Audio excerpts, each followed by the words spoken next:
Hello, Ann Althouse. Hi, Glenn. Welcome to the Glenn Show, Ann. I'm so glad to be talking to you. Yeah, it's great to talk to you. So you are Ann Althouse of the University of Wisconsin Law School and blogger extraordinaire. And we're at Yeah. we're at the end of the year. I just thought we'd have a conversation about what our thoughts and reflections were with all the events that have zoomed past us in this last 2012 and, life in general. There is no real deep point to this conversation. Yeah, we're winging it, right? Yeah, we're winging it. I live in the day. I was saying, as a blogger, every day I wake up and I find these things that are out there, and I'm so much in the day, and I've written almost 5,000 posts in this past year. And when I stop and try to get it, I know, I'm a little bit... Wait a minute, 5,000 posts, that's 12 posts a day. I mean, come on. Oh, but consequently, the idea of looking back on the whole year, I almost can't do it. I'm like living at a certain level. And I think that for the most part, human beings do live in days. I mean, you wake up, it's a day, later you go to bed, you're a whole new person the next day. Basically, we live by days. And so this idea of having an annual perspective, I can't get into that zone very well. I kind of am just wishing New Year's would come so we could get back to days and not have to be so reflective as to look back on a whole year. And I've got to tell you, and I say this with respect, but that sounds so shallow. I'm willing to look back on a whole lifetime. Well, okay. I just don't like the year. You ever notice like the different units of time? I think that we most live in days, right? And then we live in lifetimes. Or maybe we have certain eras or decades that seem meaningful. Well, no. But the year thing, I'm not I get it. I mean, years. we're on the planet Earth, and it is rotating on its axis roughly once every 24 hours. That's hard not to notice. The sun comes up and it goes down. Whereas when the Earth circulates around the sun, that annual cycle, which does have its seasons, isn't quite as emphatic. It's not quite as emphatic as is that daily cycle. I grant you that. But the point I would make is that in order for that's the precise problem. Days are so short, and they have their own sort of imperatives, their own logic. In order for them to be meaningful, we have to knit them together somehow. We are not going to find the meaning of our lives in a day. We're only going to find it in some kind of conception that spans many days. Well, wait, don't you think live for the day? As we used to say back in the 60s, sha la la la la la, live for the day? Yeah, seize the day. That makes sense to me. Well, yeah. Why should we live by the year, though? I mean, the year. So, when you teach, you often it's the academic year. So, to me, I'd rather think of the year beginning in September or the semester or something like that. Well, I don't like this artificiality of the New Year's. When you begin the year, is pretty arbitrary. But the idea that you would acknowledge and have some kind of ritual of reflection and assessment on a periodic basis, and a year doesn't seem all that wrong to me. I mean, if you've got 50 adult years in your lifetime or whatever, that would be 50 times over the course of the life that you would have set aside to reflect, to assess, to set goals, to challenge yourself. What's wrong with this idea that you put before yourself periodically, you put before yourself, a set of things that you have expectations about yourself about. And then, you have to be accountable. So it requires to come back. So I don't know. I kind of believe in the retreat. I mean, I'm not going to be religious about it or anything, but the idea that you'd go up to the mountaintop for a couple of days every year, something like that, I think I kind of believe in that. I love normal days. I don't like holidays, and I don't like occasions imposed from the outside. And as a blogger looking for fresh new things, I find it tedious that there are all these year-end wrap-ups clogging up the press, the whole end of the year. Yeah. So something about it's the art, not just the artificiality, but the fact that it comes from the outside, that it's an occasion, that everybody's doing it at the same time. They're talking about resolutions. We're seeing lists of all the people that have died, all the movies that are supposedly the best movies. It's the same things every year. And as far as doing it 50 times, I'm way past 50. So maybe I've done it too many times already. And I'm just glad to wake up in the morning and get another day to be a human being on Earth. Yeah, I can get with that. But tell me, what does life look like on this, daily basis where you're blind? I mean, come on, that many posts? I mean, that's an amazing, I don't know what that life is like. So I don't know. I'm asking you to give me a little bit of the flavor of what you're, what you've been posting about and how it goes from day to day and such. I was just wondering, in preparation, I wrote a post about it in preparation for this Blogging Heads. I'm like saying, what the hell just happened? I can see that I wrote nearly 5,000 posts, and it was all very interesting at the time. There were all these topics, and we're always talking about everything. But thinking, well, what were we actually just talking about for the last 5,000 posts? I don't really know. There were an awful lot of them about the election. Okay, well, but it all boiled down to one event. Obama got reelected, and that's the capsulization for it now. But every little detail, everything that happened at every moment, day to day. Well, let's talk. That seems like ephemera now. Let's talk for a minute about the election, about the campaign and the election, because that must have consumed, I don't know, 48% or 62% or whatever of those 5,000 posts that you put up over the course of last year. And I'm just wondering what you make of it, because, President Obama was reelected handily. And more than that, I mean, he was, in some way or another, maybe you'll dispute this, endorsed. I mean, he ran a certain kind of campaign.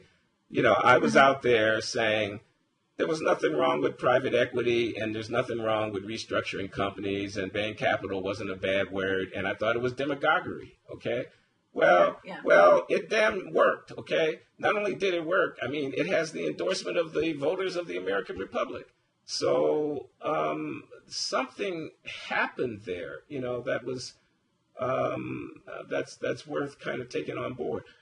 Don't you think we learned something about the country in this last? The Tea Party of 2010, and then Obama's walking back into the presidency after a mediocre performance in the first term. I'm going to say it.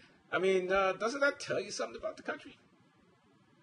It's very hard to know what it tells you. I mean, even within your own mind, it's hard to see. I mean, unless you're so far to one side or the other that you're not really making a choice when you're looking at two candidates. I really do have a choice, and I've voted for both parties in different years.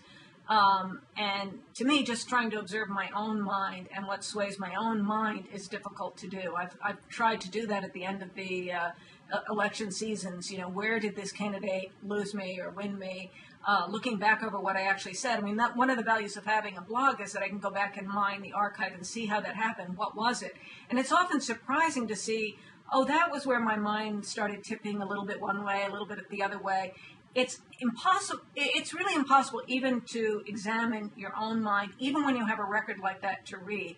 But to try to understand what the actual whole country thought is impossible. There's no record of that. There's no way to look into it. It's infinitely complex. Where are the manipulations, the little tweaks that send people in one direction or another? For example, the debate about birth control was something that had some kind of an effect on people. The 47% thing that happened to get videotaped, and so then that had a meaning. But what was that meaning? How does propaganda work? How does the mind work? There's no way. Unfortunately, there's no way, because if there were a way to fathom all of that, then we would be even more manipulable. So it's a big mystery. Well, what the election constitutes, people are going to spin that. You could say what it means is people just like Obama. They like him as a person, and they don't want to reject him. That's one interpretation. And then he doesn't get to stand for anything if you do that one. No, I've seen a lot of things like that. Well, let me say this. I think they do like Obama, and I think that's noteworthy. I think with someone like Orlando Patterson, the sociologist at Harvard, I would remark that an African American could have that kind of persona in the nation's public mind is really progress. It's very significant transformation of the structures of American public life. So that's worth noting. But I also think there's another lesson, more than another one probably. Demography is destiny. I mean, age, class, immigrant status, Latino, this kind of stuff. The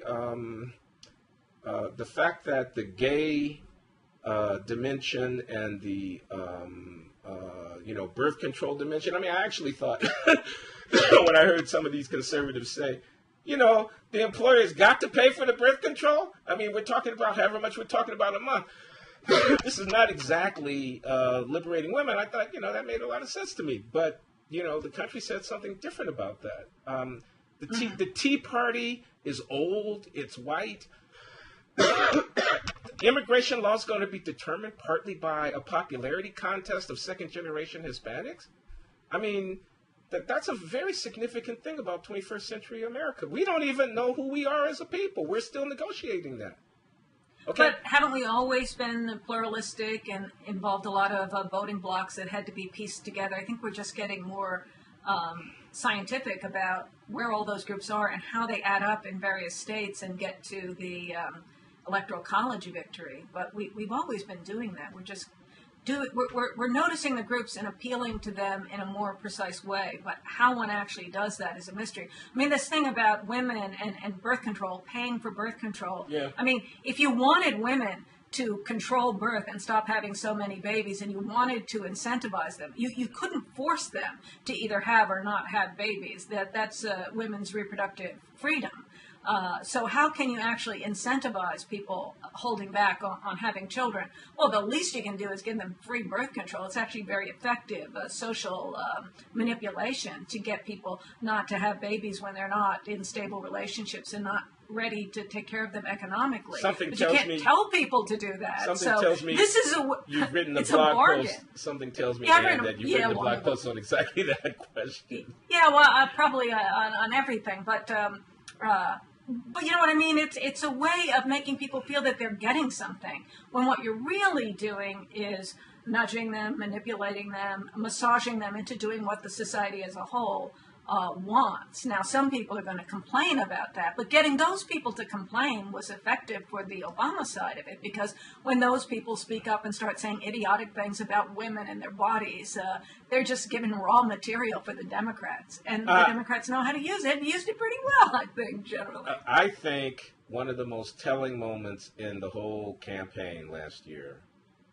not the 47%, though obviously that hurt Romney, was Obama being captured on tape singing Al Green, "I'm So in Love with You," Yeah. juxtaposed to Mitt Romney being captured on tape improvising. I don't know what it was, but singing badly and looking like a klutz. In other words, Right. one guy is cool. One guy is cool. I mean, one guy is hip, okay? And the other guy is white bread. Excuse me. Yeah. Or to use a phrase, he's cornball style, to use a word that got it. What was in the press recently. Yeah, I mean, and he was kind of proud of being cornball. I mean, he wasn't making any bones about it. This is who I am. Now you can make that charming. You can make being square kind of cool, right? You can make your clumsiness. I think it's an uphill fight. I agree with you can do it, but it's an uphill fight when the other side is Obama, who has this immensely charismatic style. And, I've had it, speaking of blogging, I've had a tag. I have about 50 tags for my Obama posts, but one of them is Obama the boyfriend. So that was one that definitely got Obama the boyfriend. I mean, we are a little crazy as a country because we're not really voting for a boyfriend or a father or a mood elevator or a messiah. They're all these things that the president can kind of seem to be. But boyfriend is definitely one of them, and he was incredibly charming when he did the Let's Stay Together. Yeah. But this whole thing of it's always part of politics. That the politicians are much more physically attractive than they need to be. If we were actually voting sanely, there's obviously a subliminal emotional aspect to this that has to do with wanting some kind of metaphorical lover or parent. Yeah, we're going deep now into the psyche, but I agree. I think this is just underneath. This is just underneath the surface. I have a philosopher friend of mine. His name is Jume Wingo, a noteworthy thinker, in my opinion, whose book, Veiled Politics in Democratic States, I believe I get that right, argues that whereas we are supposed to be rational, calculators and, decision makers, and we're supposed to appeal to reason and argument and persuasion and whatnot in public life, and that's valued, that also present, inescapably so and powerfully so, is the seductive, the manipulative. Every country has a national anthem. You don't get people to go off and die for their country by reasonings and arguments and logic. You get them to go off because of who you tell them they are and what you say their narrative history means and all that kind of stuff. And this charisma, this element of sexuality, this element of appeal to brainstem kind of stuff rather than to frontal lobe stuff. And also the higher stuff, there's a religious quality of it too. Okay. The spiritual side of what I mean. Okay. I interrupted your. No, so you did, but your point is well taken. I agree with that. Well, I really think I also think politics and religion. I teach a course, religion in the Constitution. I think about politics as a religion substitute a lot. And in fact, I think one of the most important reasons for having separation of church and state is so that our spiritual feelings can go somewhere other than into the government. Because when they're pulled into the government and interwoven with the living human beings who are seeking power now, that we really are manipulable in a very different way. I think that the spiritual pull on people that comes from government is even more manipulative and more dangerous than the sexual. So say a little bit more about that. I'm interested. What are the dangers of the government coming to have spiritual meaningfulness in the minds and in the lives of voters? Because for one thing, people will sacrifice their hold on reality and their grounding in their own personal lives, their day-to-day lives, and the practical realities that are around them, the people that are around them. And they can get caught up into big ideas, ideals, feelings about virtue. They can then want to be altruistic and self-sacrificing. And even though there's some good in that, it's better channeled into religion, that kind of good, because if you have existing power holders, power seekers, tapping that energy in human beings, that's where they do the worst things that people ever do. That's very interesting, Anne. I see that. I find that very persuasive. And it's where people they lose their common sense, they lose their self-defense and their defense of family, and they're willing to throw away things that like their own lives. The cult of this self-sacrifice is a very dangerous thing for the government. No, I get it. I get it completely. I mean, here's a metaphor for it. You got Jim Jones in Guyana. Okay, now that's bad. Yes. That's bad. That's bad. That's very, very bad. But imagine that fellow a head of state. In other words, imagine the charisma and imagine the kind of slavish devotion translated into an army and an administrative, probably in a police state and such. Then you can get very horrific things. So I find that quite interesting. Anyway, what else happened? Okay, so there was this horrible shooting in Newtown, Connecticut recently, and we've had a lot of massacres. And wasn't Aurora? Wasn't that theater shooting also in 2012? And I think that there were some others, and I don't want to underrate one of the.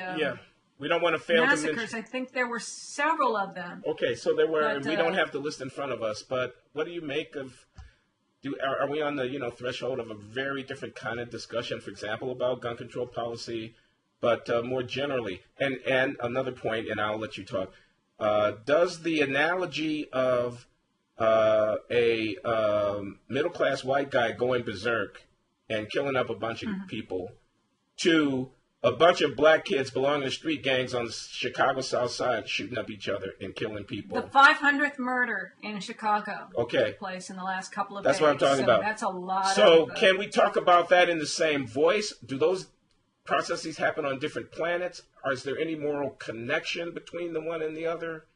I mean, there are two things here. One's about the guns and the other is about murder, death, and how we process it and understand it. And, react to it in our society?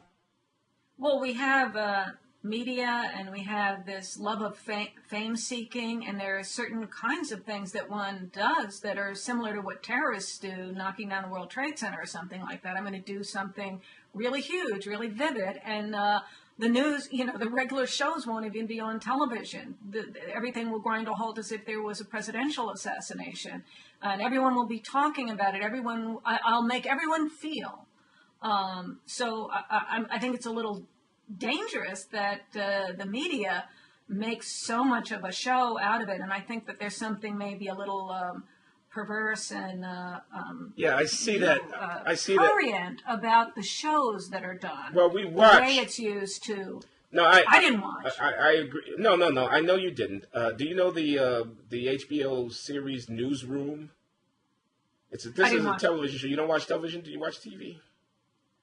I watch some. You know, I watch what I watch. Okay, well, let me just tell you this. There's a series on HBO, and it's called Newsroom, and it's written by Aaron Sorkin of West Wing fame, and it's got the same. I read about it. It's got the same kind of fast-paced dialogue. It's a great show, in my opinion, and they deal with these issues, and so this kind of disaster porn, this kind of prurient, they deal explicitly with it.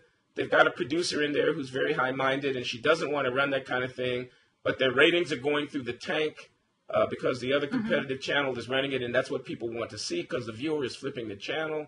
The advertisers are responding to that. If you don't have the door open, you can't do anything, right? So you got to keep the door open, so you have to respond to it, so we end up in an equilibrium where this stuff gets broadcast. You're the lawyer, I'm not. I've heard of the First Amendment. It's going to be hard to stop it. I think the observation after the fact that the media thing contributes to this is accurate, but I don't regard that as a criticism of the media because it's hard for me to understand what the counterfactual alternative would be. It seems to me more like a tragedy than a mistake, if you see what I'm saying. It's just tragically true that things work in this way. And I think that the only real reform, and this is very easy for me to say and hard for anybody to do, would have to occur at the societal level. And in other words, we would have to adopt a moral view that processing after the fact this kind of event in a public way is pernicious. We'd have to become disgusted by it. And I think we used to be disgusted by that. I think that perhaps so, and we can't be shamed anymore. And I'm sorry, just let me make this point. It's as if we can no longer be so shamed and so, sort of affronted that we lapse into a silent, shocked, whatever. We consume it like we consume everything else, even though it's the most horrific thing. Well, what I tried to do was to talk about how it was that we should consider what we're doing. It's one thing to think, well, how sad it was for the families of the people who died and for the children who lost their lives and the adults who lost their lives. But at the same time, we shouldn't lose track of what we are doing. So we need this self-awareness. What am I doing sitting here watching this on television, watching the same faces, photographs come up and crying over that? Why am I living like this? I mean, I think there should be more self-examination. And the only thing that I did was to write about that and to try to get people to start thinking about that more. I think a lot of people feel like they're doing the right thing, that by watching this, that they're honoring the victims. And I think that's, speaking of things that are shallow, I think it is shallow to spend a morbid amount of time, an inappropriate amount of time, crying over other people's children. What about the people in your life? What about the people around you? It's a little bit similar to what I was saying about the way people get caught up in government as religion. They lose touch with the real world in which they live, the people around them, their realities. I mean, cut yourself off from these addictions and from this looking at the moving images on the television, and reconnect with your own environment. If you think it's so sad that children died, what about the children that you know? Are you taking care of your children? What could you do around your community for children? Do something like that. This viewing of television as a lofty activity is absurd. I've just figured out what you're doing at your blog. You are a minister, because what you just got through saying sounded like a sermon that I might hear in church. I'm not kidding. It had all of the kind of thematic structure and moral force, frankly, and kind of challenge. The personal affront to you. I mean, live rightly. What does it mean to live rightly in our time? This kind of thing. And I find it very persuasive. Again, I find you very persuasive. I must say. Now, let me say one other thing. Yeah, go ahead. You say, there's this terrible problem of people shooting up schools or murders and massacres and things done with guns. Yeah. And this is terrible for children. I feel so sad about the children that died. But one thing you could do with that is, all right, it's terrible when children die. Of course, children are dying all the time. and people are dying every second. Children are dying all the time, and throughout history, children have died. What do children die of? And, you know, you can look at the statistics. A relatively small proportion of the children who die, and it's always sad when a child dies, die from gunshot wounds. The number one thing by far that children die of, beyond the first infancy stage where they might die of some inborn defect, is accidents, you know. Take care of your own children. They could drown. They could fall down the stairs. They could die in a car crash. So there are things you can do if you value children that are much more practical for saving the lives of children. But for some reason, we want to fixate on guns. You know, it's kind of a national delusion, but we feed that delusion when we make famous characters out of the individual gunslinger. That person should not be allowed to become mythic. I don't know how you keep Jesse James from being a famous character. And I mean Jesse James in inverted commas. You know what I mean? I don't know how the notorious murderer doesn't become famous. That was my earlier point. I think it's tragic that that would be the case, but I think it's unavoidable.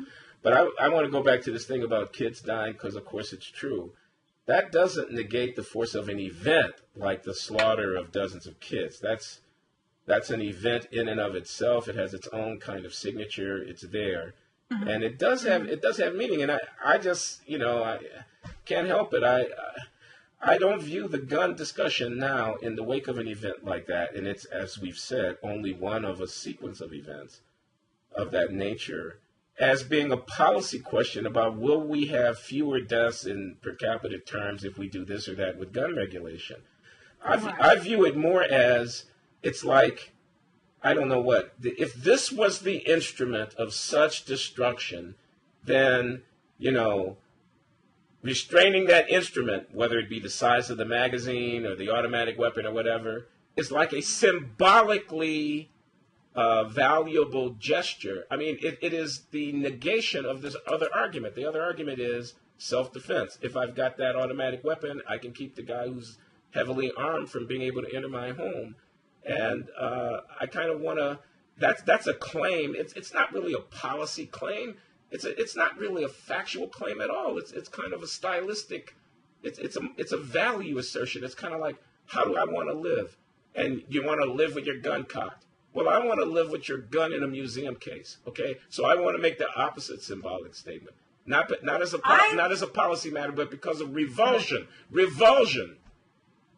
But now let me bring back my theme of government meshed with religious feeling. Revulsion. And you spoke about symbolism and gestures. In other words, rituals. That's right. You want government to perform rituals of expiation and atonement using symbols. That's right. All right? I think once you see that, you should step back and stop yourself and resist. Government shouldn't be used like that. We should not use government for this symbolic expression and gesture making. That's not good. Oh, now, my colleague, Corey Brettschneider, political theorist at Brown, has just written a book that you would appreciate, Ann. He's a Stanford Law graduate, by the way. He's got a training as a lawyer, but he's also a PhD in political theory. And the book is called When the State Speaks, What Should It Say? Okay? And it's exact negation of what you just said. He's saying that on a variety of issues like the Boy Scouts and gay rights, like civil rights and things like that, probably about civil liberties and war on terror and stuff like that. There well may be free speech claims. Okay, the bigot gets to speak. The state shouldn't try to shut him up. That's the First Amendment.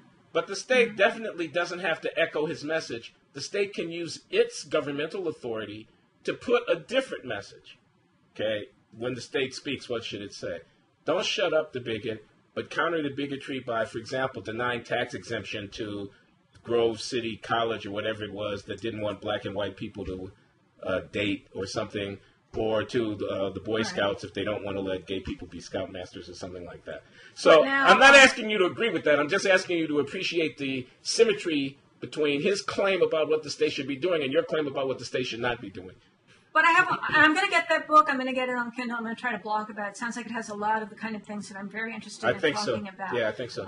But a question that I have is about the word speaks, because in one sense you have speak like President Obama makes a speech, or anytime the president speaks, the bully pulpit, that sort of thing. Human beings within the government are literally speaking. They're using words to try to influence us. But another kind of speech is metaphorical. In other words, we're making laws, we're regulating, we're coercing people with the power of government. Right. And that is speech in quotes. Right. Which kind of speech are we talking about? Okay. Because I have a problem with the second thing. We're talking about the second kind of speech. That's definitely what he's talking about. He's not... He's not talking about the Gettysburg Address or something like that, although, that's very significant. Or the preamble to a piece of legislation in which a declaration is made about value or purpose or whatever. He's talking about the use of coercive... He's talking about... That's why I say it's a negation of what you're saying. He's talking about coercion. Well, the state acts. Okay, that's coercion. It's always going to be coercion, right? So it speaks like a punch in the nose speaks. Well, and tax says, exemption. I don't like you. Tax exemption. Right. I could say I don't like you and I could punch you in the nose. Both of those things speak, but they're quite different in a legal sense. But you're saying punch in the nose and I'm saying deny a tax exemption. I think they're both the same thing. They're coercion after a fashion, since if you don't pay your taxes, I'm coming to take your property. But punching in the nose is not what I had in mind. Deploying the National Guard is not what I had in mind. But deciding what's going to get subsidized or what's going to get prioritized or what are going to be the purpose. So the agency exists, but it has to have its purposes, So government does a lot of things that it couldn't otherwise reach us with by using our money, taking it away and giving it back in various forms of taxing and spending. Right. And that's a kind of coercion and manipulation that can reach into the most private aspects of our lives, such as whether we will have children, whether we will marry, things that they couldn't force us to do. They can semi-force us to do by taking our money away and giving it back in one way or another. That's right. I think that that's oppression. I think that that's not the preference for what government should do. But I'm sorry, if you're going to have government... So let's be concrete. So you've got the Department of Health and Human Services, then the Department of Health, Education, and Welfare, and you've got Medicare, okay, and you've got aid from the federal government, money going to hospitals to provide medical services.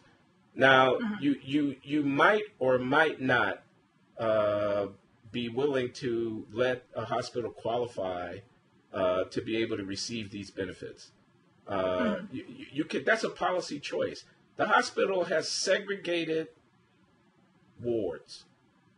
There are blacks on one ward and there are whites on the other ward. This is Atlanta, Georgia, the years 1964 or 1965. Now, what are you going to do? You don't have to simply ignore the fact that those wards are segregated. You can decide, and I'm not pulling any rank on you here, Ann. I mean, I know you're on the right side of history as far as segregation is concerned. So the point of the illustration is to say that's a compelling case in my mind about why the coercive, I'm not denying the coercion, it is. It's preferential. Well, I think the state should speak in that case, because you don't want to deploy the National Guard in Atlanta to try and force desegregation on that hospital. I think that you're taking the better path by coercing in the indirect way.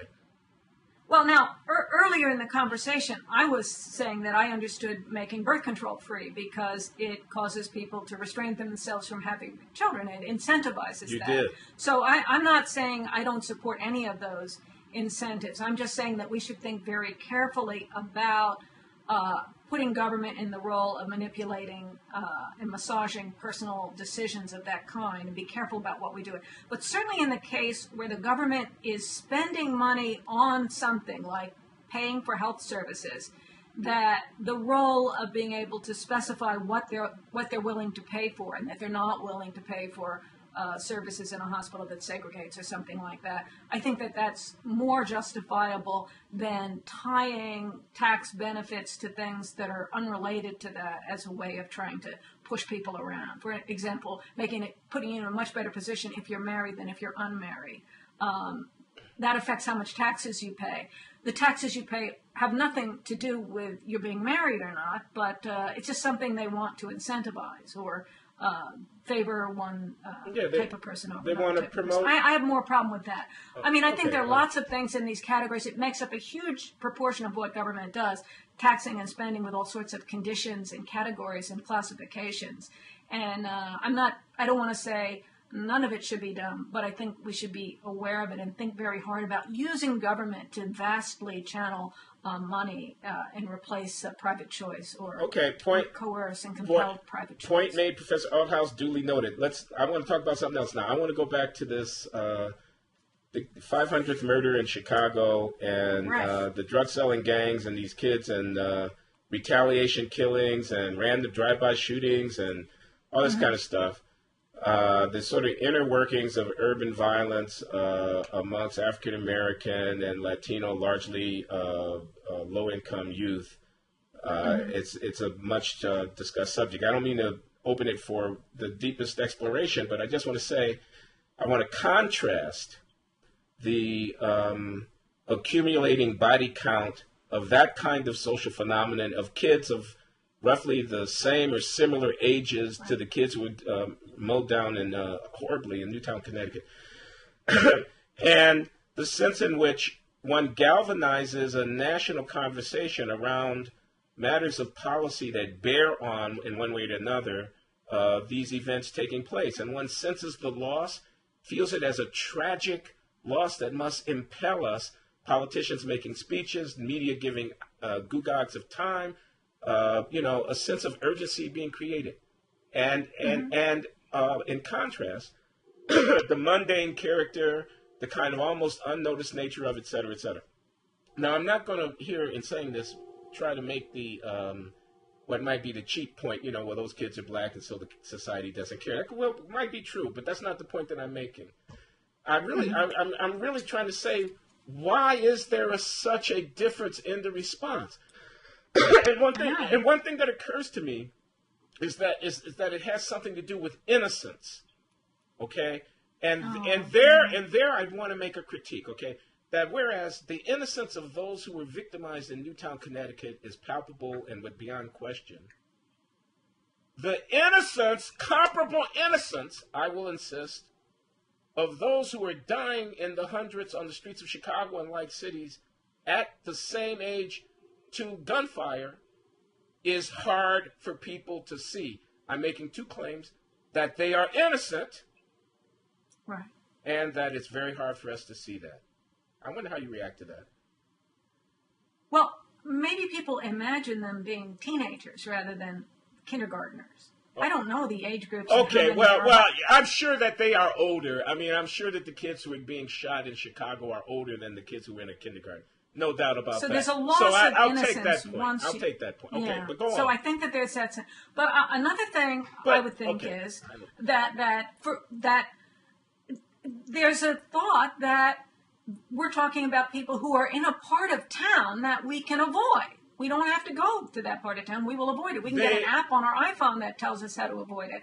And so we don't feel threatened. Whereas if it's in Newtown, that could be anybody's town. You think you're safe. I mean, when they make a movie about some horrible thing happening, don't they always begin showing this picture book town? Exactly. Because that's what makes it so terrifying, that it could come to your town. That's very good, Ann. You can't escape it. I think and another thing that I noticed was that weren't there such beautiful pictures of every single child that died in Newtown? They were beautiful portraits of every child.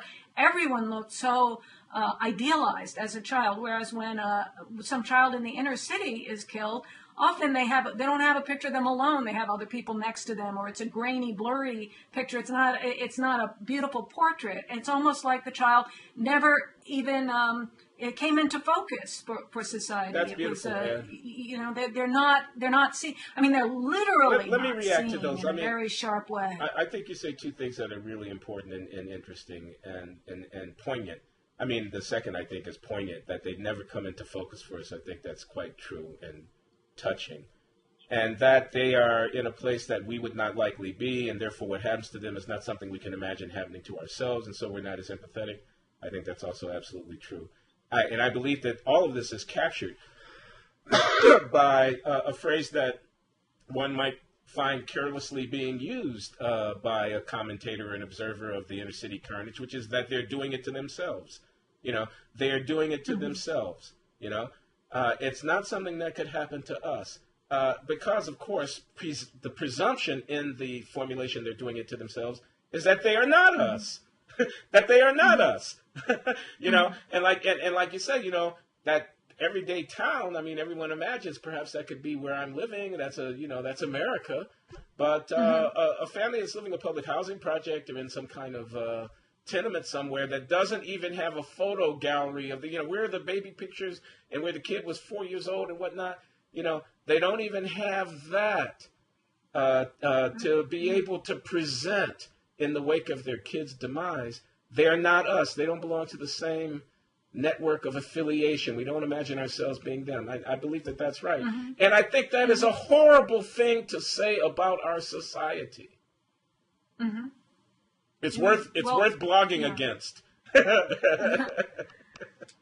Yeah, the process of identifying with other people is kind of basic to human morality. And we can identify with people in our own family. We identify with ourselves. We sometimes identify with people in books, sometimes with people that we see on the news.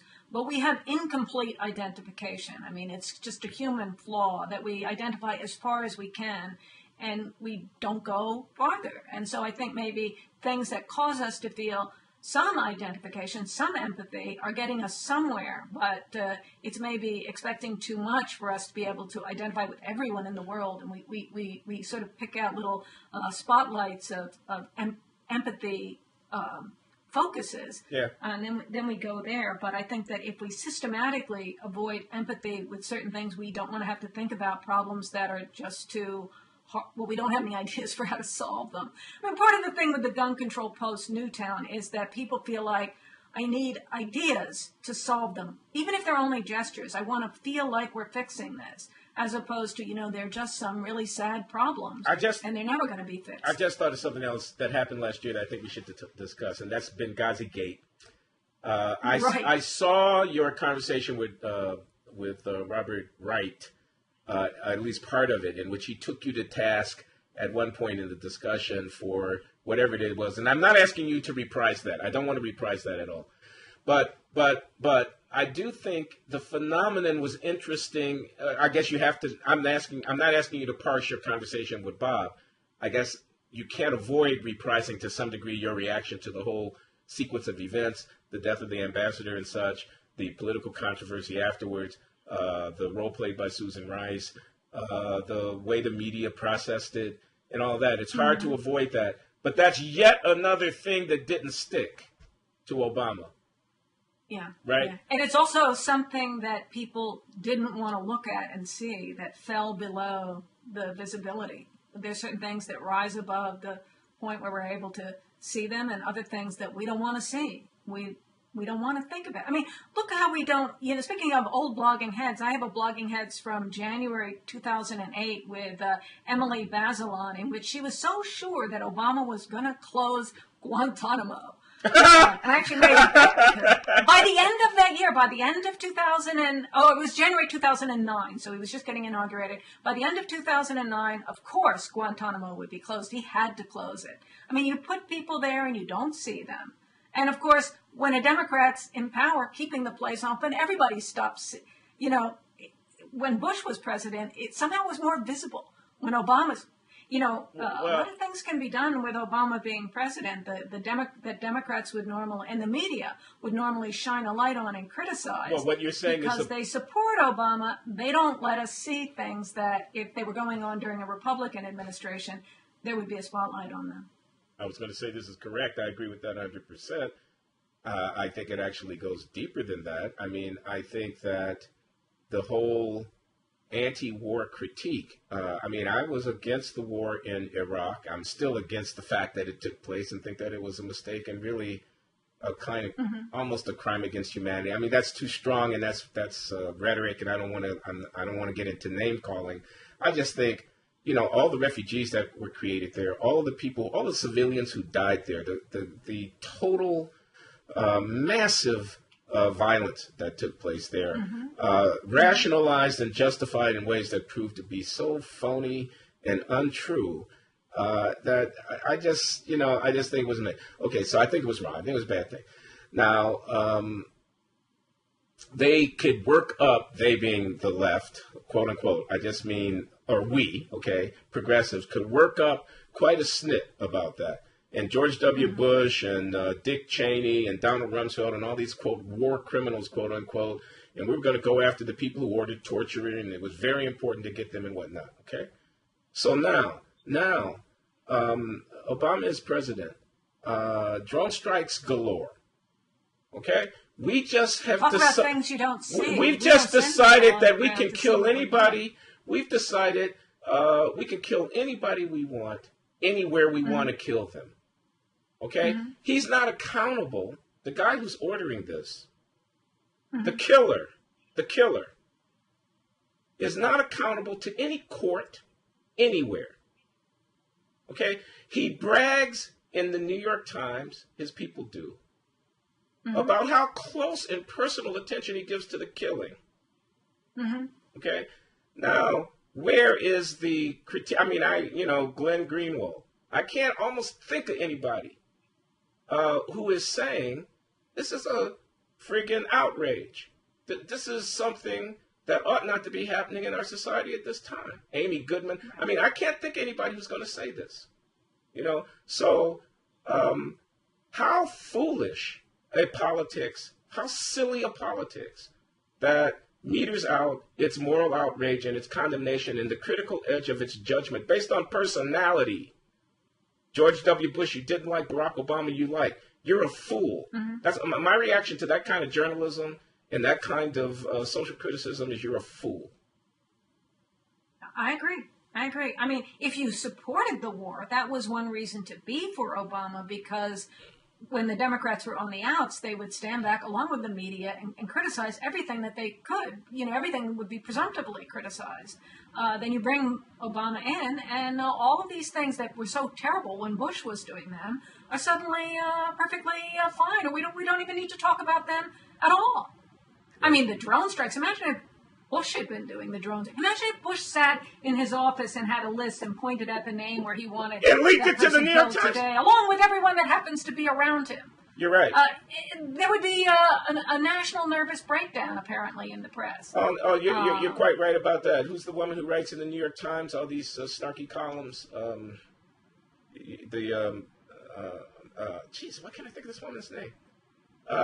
Maureen Dow? Yeah, Maureen Dow. So she would have taken us into the Oval Office. We would have been imagining Bush vetting, how do I decide which one to kill? Eeny, meeny, miny, mo. He would have had all kinds of asinine justifications for why it was that this one was to be stricken and this one was not to be stricken. Right. She would have done social criticism the way that it should be done. But the fact that it turns on whether or not you like the guy, I can't take you seriously. Right, everything is just completely. I mostly voted for Democrats, and I'm pretty much of a liberal. But I mostly use my blog to criticize liberals because I am trying to. I just love that kind of lying, basically distortion and propaganda. And so, what motivates me is to stand apart from that and try to look at it a different way. So conservative blogger and Althouse is a misnomer? Well, the issues that I've been strongest with, I've always been pro-gay marriage. I support abortion rights. I'm very strong on all the women's rights issues. I voted for Obama in 2008. I mean, okay. Basically, I'm that's what I do. But okay. I just really wish people would be more honest, and I wish people would pay attention and be aware. Wake up. Amen. And tell the truth. Tell the truth and tell uncomfortable truths and speak straight and don't be so afraid to offend, and don't be so afraid that people might disapprove of you. People need to be strong, be free, be brave. That's my agenda. I think we can end on that. And I mean, I think you're a good example of what you preach, and I'm going to try to follow in your footsteps. Okay. So you didn't want to talk about your movies. You were going to talk a little about movies. We were actually. I just saw Django Unchained, and what I'll say to the Blogging Hits audience is Quentin Tarantino's new film about slavery, in which Jamie Foxx plays a enslaved man who's travails in the course of trying to recover his wife who's been captured are the thematic dynamic of the movie. And it's a brilliant film in my humble opinion. I'm not a professional critic, but I'm telling you, I really think it's a very interesting work of filmmaking. So people should see it. I don't want to talk about it because I can't really talk about it without revealing stuff about the film that people should see. People who think, it's a revenge fantasy and we've seen too much real life murder, I'm sensitive about that, and also that it has the offensive word more than 100 times. Okay. People who feel a little. Let me respond to that. Let me respond to both those things. On the second point, it has the offensive word. It has the offensive word a lot. Believe me, it's in context. I don't have a problem with that word. The word is a word, okay? Grow up.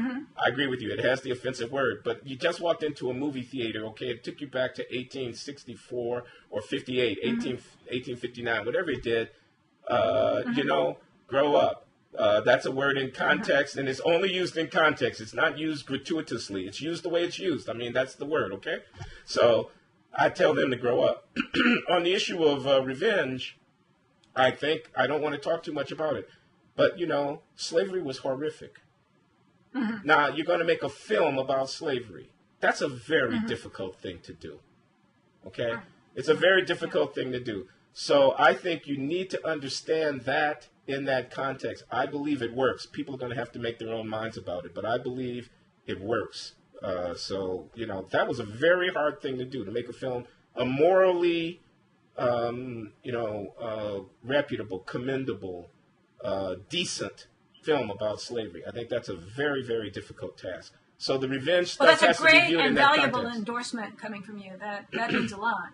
And I think Spike Lee is silly. Spike Lee says he's not going to go see the film. He should grow up, too. I don't know what he's talking about. That's just silly. I mean, black people do not own any of this. You know what I'm saying? This is America. Okay, my ancestors, some of them were slaves, no doubt. I have a very close connection to this issue. And so does Spike Lee, and more power to him. But Quentin Tarantino can make this film. He should grow up. I mean, I don't know what he's talking about. He should have made the film himself if he wanted to make a film about slavery. It's not easy to do. They try to do it well. I mean, what other movies have been made about slavery that at all depicted it well? I mean, usually there's something romanticized about it. Like I'm thinking of Amistad, the Spielberg movie. Yeah, and Glory. Glory was a pretty compelling film in my opinion. Yeah, Glory, I saw that, yes. Glory was pretty compelling. It wasn't about slavery as such. Amistad, I see what you mean. I see what you mean. It's a little syrupy. But I don't know. I just think, people have to see this film. They have to figure out what they want to say about it. And, I'm happy to talk about it some other time. But anyway, it was really great talking to you, Ann. Yeah, great talking to you, too. Bye-bye. Okay, Happy New Year. Hey, Happy New Year to you, too. 2013. Okay. Let's make it the best one yet. Yeah, we will. Okay, it's the lucky 13. Uh-huh. Okay. Bye.